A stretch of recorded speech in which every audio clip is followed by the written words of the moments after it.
El miedo más primitivo del ser humano no es a la oscuridad ni a la muerte. El miedo más real es a la falta de control. Es esa sensación asfixiante de saber que estás atrapado en un espacio diminuto, a metros de altura, y que tu vida depende enteramente de un cable de acero y de las intenciones de los extraños que respiran tu mismo aire. Mi nombre es Adrián. Durante 3 años, trabajé como analista de datos nocturno en la Torre Vertex, un rascacielos corporativo inteligente de 40 pisos en el centro financiero de la ciudad. Mi trabajo consistía en procesar balances, limpiar códigos y asegurarme de que los servidores no colapsaran mientras los grandes ejecutivos dormían en sus mansiones. Era un empleo solitario, gris y mal pagado, pero me mantenía alejado de los problemas. Hasta esa noche. El viernes, 13 de noviembre. Una tormenta eléctrica brutal estaba azotando la ciudad.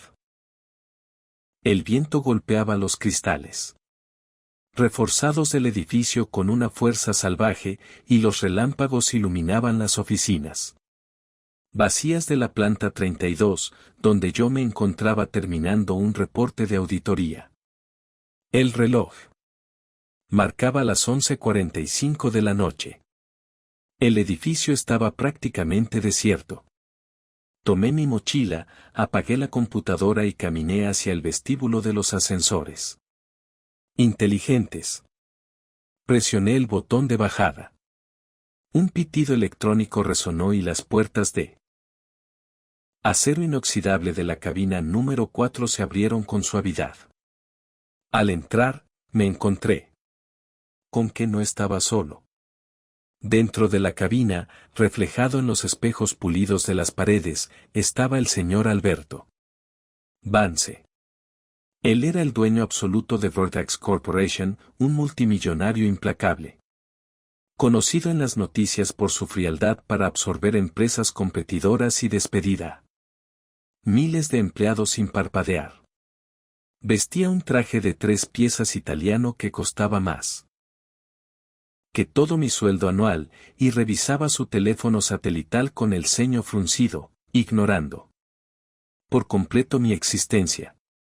En la esquina opuesta, sosteniendo un carrito de limpieza con botellas de cloro y paños industriales, estaba una mujer madura, de unos 50 años, con el uniforme azul de la empresa de mantenimiento.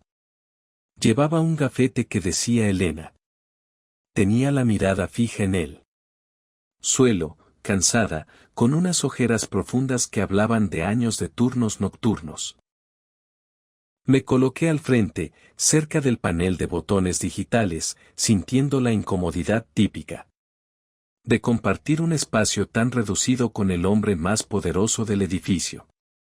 Presioné el botón del piso 0. El ascensor comenzó a descender con esa ligereza hidráulica casi imperceptible. Piso 30. Piso 28. Piso 25. De pronto, un relámpago gigantesco iluminó el exterior a través de las rendijas de ventilación.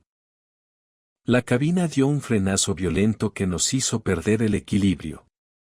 El carrito de limpieza de Elena se volcó, tirando las botellas al suelo con un estrépito metálico. El ascensor se sacudió de izquierda a derecha con un crujido de cables Tenros que resonó en el pozo del edificio, y luego, se detuvo en seco. Un silencio sepulcral, espeso y denso, llenó la oscuridad. Un segundo después, una luz roja y tenue de los sistemas de emergencia se encendió en el techo, bañando la cabina en un tono carmín de pesadilla. «Maldita sea», rugió la voz ronca de Alberto Vance, guardando su teléfono. «¿Qué demonios pasó? ¿Por qué se detuvo esta porquería?» «Hubo un corte de energía por la tormenta, señor Vance», dije, intentando mantener la calma mientras extendía la mano hacia el panel de control. El sistema de frenado de emergencia nos detuvo. Déjeme presionar el botón de intercomunicador. Presioné la campana amarilla del panel. No hubo respuesta. Presioné de nuevo, dejando el dedo pegado. Solo un ruido estático, un siseo frío salía de la pequeña bocina del tablero. No hay señal en el intercomunicador. La consola central debió sufrir un corto por el rayo. Elena, la mujer de limpieza, comenzó a respirar de forma acelerada, apoyando la espalda contra el espejo del fondo. No, no puede ser. El aire se siente caliente. ¿Cuánto tiempo vamos a estar aquí? Tranquila, señora, le respondí, sacando mi teléfono celular. Voy a llamar a los bomberos. Miré la pantalla. Sin servicio.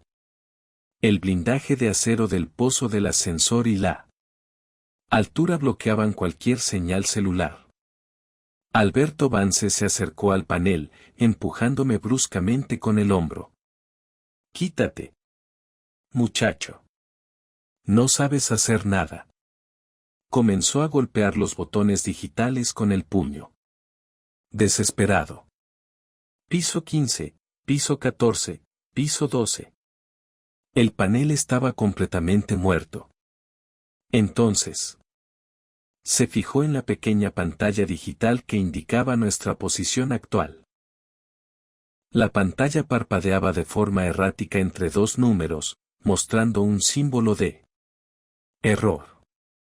Estábamos atorados exactamente entre el piso 14 y el piso 12.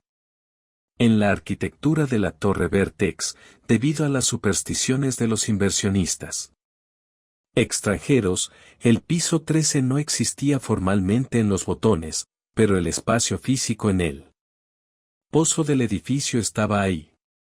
Estábamos suspendidos en el vacío del piso inexistente. En el piso 13. No golpee el panel, señor Vance, le advertí, sintiendo que una gota de sudor frío me corría por la nuca. Si el sistema hidráulico tiene una fuga por el frenazo, el exceso de movimiento podría activar los bloqueos secundarios o romper la tensión del cable. Vance se volteó hacia mí, con el rostro enrojecido por la furia y la arrogancia. ¿Tú me vas a decir a mí qué hacer en mi propio edificio? ¿Sabes quién soy? Puedo hacer que te metan a la cárcel por negligencia si esta porquería no se mueve en 10 minutos. Tengo una junta internacional por videoconferencia en 1 hora. Elena soltó un sollozo ahogado desde su esquina.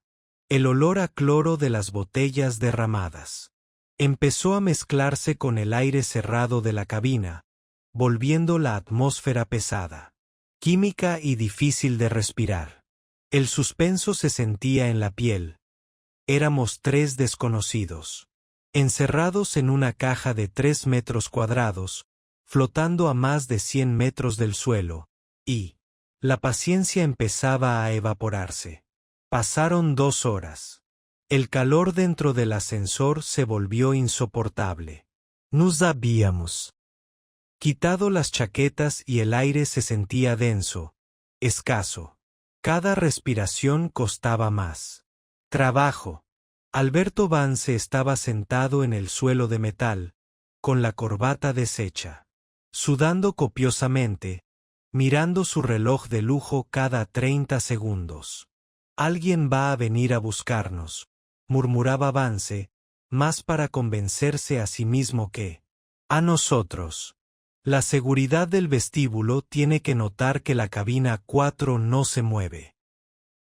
El turno de seguridad nocturno es de un solo hombre, señor Vance, intervino Elena con una voz extrañamente tranquila, que rompió el silencio. Ya no estaba llorando. Estaba sentada sobre su carrito volcado, mirando fijamente al multimillonario. Y a esta hora, el guardia suele hacer la ronda por los sótanos exteriores. Nadie revisa los monitores hasta las 6 de la mañana. Vance la miró con fastidio. Cállate, mujer. No me interesa la rutina de los empleados de limpieza. Elena sonrió de una manera que me erizó los pelos de los brazos. Una sonrisa fría, vacía de cualquier rastro de sumisión. Debería interesarle, señor Vance. Después de todo, es el dinero de esa subcontratación de limpieza barata lo que le permite pagar sus trajes de designator. Usted recortó el presupuesto de mantenimiento de estos ascensores un 30% el año pasado. ¿Se acuerda? Dijo que los sistemas inteligentes no necesitaban revisiones humanas tan seguidas. Alberto Vance entrecerró los ojos, poniéndose de pie con dificultad debido a la falta de oxígeno. ¿De qué demonios estás hablando? ¿Cómo sabes tú de los presupuestos de la junta directiva? Me mantuve al margen, observando la escena. El ambiente dentro de la cabina cambió drásticamente. El suspenso ya no venía del encierro, sino de la tensión que empezó a crecer. Entre ellos dos, había algo en la mirada de Elena que no encajaba con una empleada de mantenimiento asustada. Elena metió la mano en el bolsillo de su uniforme y sacó un pequeño dispositivo rectangular de plástico negro. Un control remoto con una sola pantalla digital que brillaba en azul. ¿Qué es eso?, pregunté, dando un paso hacia atrás. Elena nos miró a ambos. Esto es el decodificador de frecuencia del software de Vertex. No hubo ningún rayo que apagara el ascensor, Adrián. La tormenta fue la cobertura perfecta. Yo misma instalé un relé de anulación en el cuarto de máquinas del piso 40 esta tarde. Antes de mi turno. El panel de este ascensor no está muerto. Está respondiendo a mí. Control. Alberto Vance soltó una maldición e intentó abalanzarse sobre ella para quitarle el dispositivo, pero Elena, con una rapidez fría, presionó un botón rojo en el control. Si te acercas un paso más, Alberto, presiono el botón de liberación de carga, dijo Elena, con una voz firme que cortó el aire como un cuchillo. El cable de tracción se soltará y caeremos en caída libre los 13 pisos hasta el sótano. Nos volveremos papilla en el suelo. Yo no tengo nada que perder. ¿Y tú? Vance se detuvo en seco, levantando las manos, el miedo finalmente pintado en su rostro. Aristocrático. Estás loca. ¿Qué quieres? ¿Dinero? Te puedo dar 1 millón. 5 millones. Lo que quieras. Solo abre esta maldita puerta. No quiero tu dinero asqueroso, Alberto, escupió Elena, y sus ojos se llenaron de lágrimas. De pura rabia. Quiero que recuerdes un nombre. Hace exactamente 1 año, el 13 de noviembre del año pasado, un joven ingeniero de sistemas llamado Mateo se arrojó desde el piso 32 de este edificio. La prensa dijo que fue un suicidio por estrés laboral. Tú firmaste el comunicado diciendo que la empresa no tenía responsabilidad.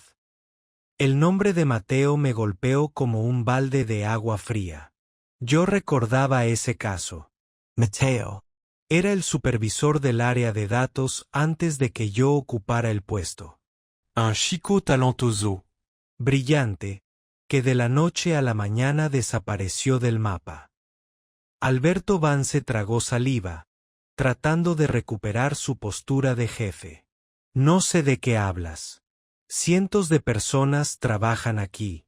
Los problemas personales de los empleados no son mi asunto. Mientes, rugió Elena, y por primera vez perdió la compostura, apuntándolo con él. Control remoto. Mateo era mi hijo. Mi único hijo. Él descubrió que estabas usando Vertex Corporation para desviar fondos de pensiones de los trabajadores hacia cuentas fantasma. En las Islas Caimán. Más de 50 millones de dólares robados a la gente que limpia tus pisos y cuida tus puertas. Mateo vino a tu oficina en el piso 32 esa noche para entregarte la auditoría y pedirte que te entregaras. El silencio en el ascensor era tan denso que se podía escuchar el latido de nuestros corazones. Elena dio un paso al frente, la luz roja de emergencia iluminando sus lágrimas. Tú no dejaste que fuera a la policía, Alberto. Le dijiste que si hablaba, usarías tus abogados para acusarlo a él del desfalco, arruinarías su carrera y meterías a su madre a la cárcel. Lo destruiste psicológicamente en esa oficina hasta que el chico, desesperado y acorralado por tu poder, caminó hacia la ventana del piso 32. Y tú solo te quedaste ahí, mirando cómo caía, para después borrar los videos de las cámaras de seguridad. Vance miró al suelo, su respiración era un silbido asmático debido a la falta de oxígeno en la cabina. Su fachada de hombre de negocios impecable se estaba desmoronando por completo ante la verdad. No hay pruebas de eso, balbuceó Vance, con la voz rota. Nadie te va a creer. Yo te creo, señor Vance, intervino una voz en la cabina. Alberto Vance y Elena se voltearon a verme. Yo estaba apoyado contra la pared del panel de botones, con una expresión de absoluta tranquilidad. Saqué de mi mochila una carpeta de documentos impresos y un dispositivo de grabación digital que había estado encendido desde que entramos al ascensor. ¿Qué? Murmuró Vance, confundido. Elena tiene razón, dije, mirando al multimillonario con desprecio. Mateo era mi mejor amigo de la universidad. Por eso acepté este trabajo gris como analista nocturno en Vertex. Hace un año. No vine aquí por el sueldo, señor Vance. Vine a buscar lo que Mateo dejó, escondido en los servidores centrales antes de morir. Mostré la carpeta con los logotipos de la empresa. Me tomó 12 meses de hackeo interno y limpieza de bases de datos, pero encontré el archivo encriptado. Tengo los números de cuenta, las firmas digitales de Alberto Vance y las transferencias exactas del fraude de los 50 millones. Vine esta noche a terminar de descargar los últimos archivos. Confidentials. Alberto Vance nos miró a ambos, dándose cuenta de que estaba encerrado en una jaula con los dos fantasmas de su pasado. El suspenso psicológico llegó a su punto máximo. El hombre más poderoso del país estaba de rodillas en el suelo de su propio ascensor. Defectuoso, sin aire, sin señal y rodeado por las personas que él mismo había destruido. Por favor, suplicó Vance, uniendo las manos en un gesto de patética sumisión. No me maten. Les daré lo que quieran. Compartiremos el dinero. Nadie tiene que enterarse de lo que pasó en este ascensor. Elena miró el control remoto en su mano y luego me miró a mí. Adrián, ya tengo la confesión que necesitábamos grabada en el sistema. ¿Qué hacemos con él? ¿Corto el cable? Alberto Vance soltó un grito de pánico, cubriéndose la cabeza con los brazos, llorando de forma patética sobre el suelo manchado de cloro. El gran tiburón corporativo se había convertido en una rata asustada. Me acerqué a Elena y puse mi mano suavemente sobre el control remoto. No, Elena. Si caemos, Mateo no descansará en paz, y nosotros nos volveremos criminales como él. La muerte es demasiado rápida y fácil para alguien como Alberto Vance. Él merece algo peor. Merece ver cómo su imperio, su reputación, su dinero y su libertad se desvanecen día a día, entre las paredes de una celda fría. Elena respiró hondo, las lágrimas rodaron por sus mejillas, pero su rostro se llenó de una paz profunda. Asintió con la cabeza. Presionó una secuencia de botones verdes en el decodificador negro. La cabina bajó suavemente. Piso 10. Piso 5. Piso 2. Piso 0. El aire fresco del vestíbulo de la torre Vertex entró a la cabina como una bendición, limpiando el olor a cloro y el calor asfixiante.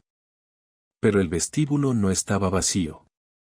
Frente a las puertas del ascensor, iluminados por las luces de la recepción, se encontraban 2 docenas de oficiales de la Policía Federal, agentes del Ministerio Público y varios periodistas con cámaras de televisión en vivo.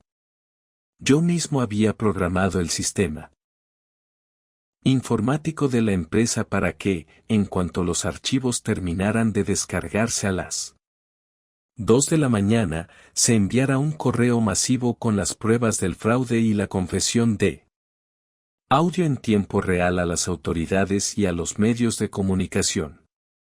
Alberto Vance intentó levantarse, arrastrándose hacia la salida, pero 2 oficiales entraron a la cabina, lo tomaron de los hombros con brusquedad y le colocaron las esposas frente a los flashes destellantes de las cámaras fotográficas. Alberto Vance, queda usted arrestado por fraude corporativo, lavado de dinero y obstrucción de la justicia en el caso del homicidio inducido de Mateo Flores, anunció el fiscal a cargo del operativo. Vance miraba a las cámaras con los ojos desorbitados, intentando taparse el rostro con la camisa sucia y sudada, mientras los reporteros le gritaban preguntas sobre sus cuentas ocultas. Su vida de lujos había terminado para siempre en ese pasillo de mármol. Un mes después de la noche de la tormenta, la torre Vertex lucía un enorme letrero de clausurado por la Fiscalía General. Las acciones de la empresa se habían ido a cero y los $50 millones fueron recuperados por el gobierno para ser devueltos a los fondos de jubilación de los trabajadores. Alberto Vance había sido sentenciado a 30 años de prisión en una penitenciaría de máxima seguridad, compartiendo una celda de 2 por 2 metros. El espacio perfecto para un hombre que amaba encerrar a los demás. Me encontraba en un parque público en el centro de la ciudad, sentado en una banca de madera bajo la sombra de un gran árbol. El cielo estaba completamente despejado y el sol de la tarde calentaba el ambiente de forma agradable. Escuché unos pasos suaves y vi a Elena acercarse.